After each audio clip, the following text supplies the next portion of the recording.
I was speaking with a friend the other day, and he was asking me how I felt about getting close to turning 50. I'm 48, I'll be 49 in October, so next year I'll hit the big 5-0. And he asked me how I felt about that, and I told him, well, to be completely honest, I'm actually pretty excited about it. He says, but you're getting older. I said, yeah, but I'm also getting better. He didn't know how to handle that.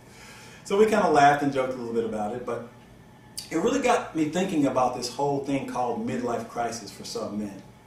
I mean, we've all seen the stories where a man gets to a certain age and all of a sudden he figures out, or he believes that in order to feel like a man, he has to go out and find a younger woman, or maybe buy a Porsche, or maybe, travel around the world and do something exciting. So the question we have to ask ourselves as men is, what is it that drives us to this thing called midlife crisis? What exactly is a midlife crisis?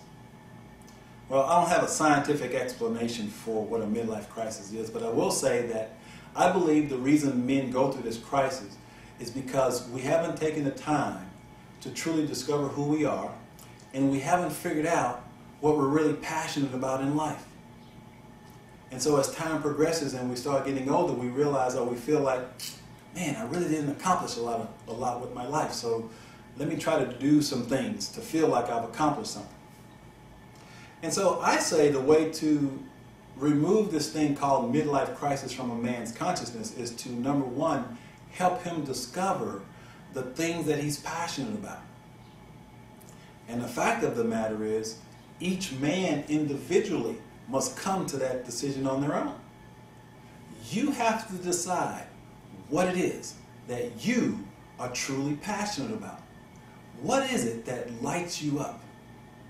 There's a saying that goes, a man should never die with his music still in him. So the question becomes, what is your music? What is it that you have to bring to the world? What is that gift that's in you? Because see, I believe every man has within him a divine purpose. It's encoded in your DNA. It's in you. It is your responsibility to bring it out. And so the way you do that is you have to discover the things that you love to do. So ask yourself this question. What is it that you love to do? What are you passionate about? Sadly, most men have no idea, have no clue what they're passionate about. And that's why we have this thing called midlife crisis. So I want to share three things, or three ways to know when you're doing what you really love to do. And use these three things as a gauge to let you know if you're doing what you love. So the first thing that you should recognize if you're doing what you love is that you'll do it without the thought of compensation. If you really love something, you'll do it without the thought of getting paid for it. Doesn't mean you can't get paid for it, but if you really love it, you do it for the joy of doing it. So ask yourself, what is it that you do that you don't have to worry about getting paid to do it, but you do it simply because you love it? What is that? You have to decide. That's the first way to know if you're doing what you really love, is to do it without compensation. Number two, the second way to know if you're doing what you really love is that when you're doing it, time literally disappears. And what I mean by that is, for example, I love to write and I love to speak. And when I'm doing either, time disappears. For example, I can be at my computer for 8 hours and I swear to you, it feels like 5 minutes. Time just disappears because I become that which I'm doing. And so that's when I know that I'm doing what I love, because time just disappears.